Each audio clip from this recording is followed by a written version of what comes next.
دشمن فکر میکنه که مثلا هسته‌ای ما رو زده، نتنز رو زده، اصفهان رو زده، امروز خنداب عراق رو زده. مثلا زد. خب ما که قبلش همه مواد رو بردیم، ما ماده‌ای نداشتیم اونجا، همه مواد الان دست ماست. Menta perlokan wara SP ke kubur ngiburi yaki nuklear pen kendit pat pen bitar ke Iran ya ke Israel tong ni sngap ukomandar ke Iran ukop babaro kitar nuklear lapan ken ria sya ke jaka ka basngan umozen rezeri ong yakani lapan dap shua baki missile Israel ken hit yaki nuklear pat jongkah uriu sumpang ubray nong Amerika wong panyada yaki kitar nuklear Iran da kababuri kapelong ya gejing persang jong ka Amerika lane Israel bakin syam jing susu bakin yo penjat uneuri sumpang ukam ba gejing kran jong Mohsen Razai ka kedau ba ban penjat ya ke nuklear jong ke Iran kadon kam ya ke Jacob bat la ban long ba gejing twer ru kanom lar kam ya kitar balaburi nalor kata ka Amerika ka di mendon gejing kran ba ke Iran ong uri sumpang hakawi perkaliang ka Israel ka kamba kapan sange ya ke nuklear program jong ke Iran ya kumba arsnem Foreign Minister juga Israel wong kajingat ma kanang yai peteng da kita yo nginle kat bala pan weng ni gene gijing mah kini gijing kran Foreign Minister ke Israel kiwan hadin mamaham Presiden Trump ke Amerika bakateran kadon kuluj artayo ban kiar yik airstrike ke Amerika.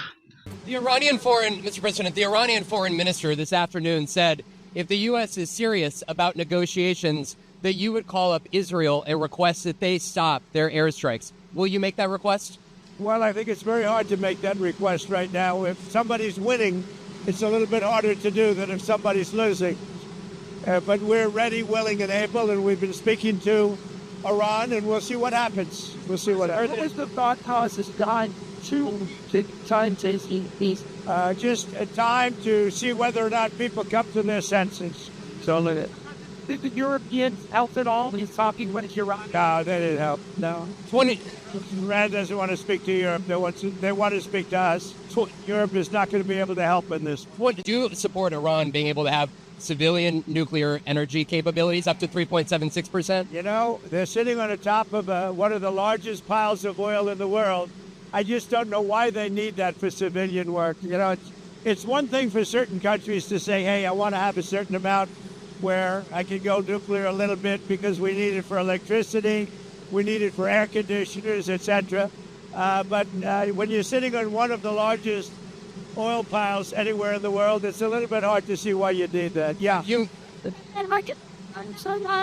Nazis would wage terror attacks against American targets abroad if you order military action. We're always concerned about that, and we have to take them out and be very strong. You're even in danger talking to me right now. Do you know that? You are in danger talking to me right now.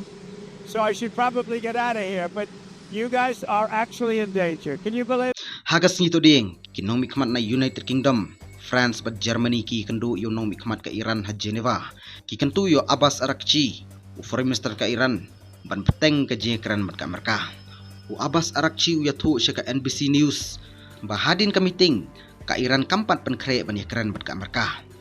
Kano shisin baladon ketiga Amerika. En sami ki bangka busting bom ki baklan bor. Ka ba umdon pat kano gari ka bala ban penjat. Ya ka jaka nuklear ka badon sipok kendau. Ka Iran ka pentip bagi strike ka Israel haki prasngi balaleng.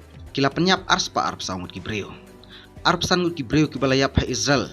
Hadin balon sya ka Operation Rising Lion. Ka Iran kelasiat pelat saus pak san putli ki misail. Bat kumba saus pak tili ki drone sya Israel. Nadu ka khatlai tarik Jun. Khub le shibun story tala London Network.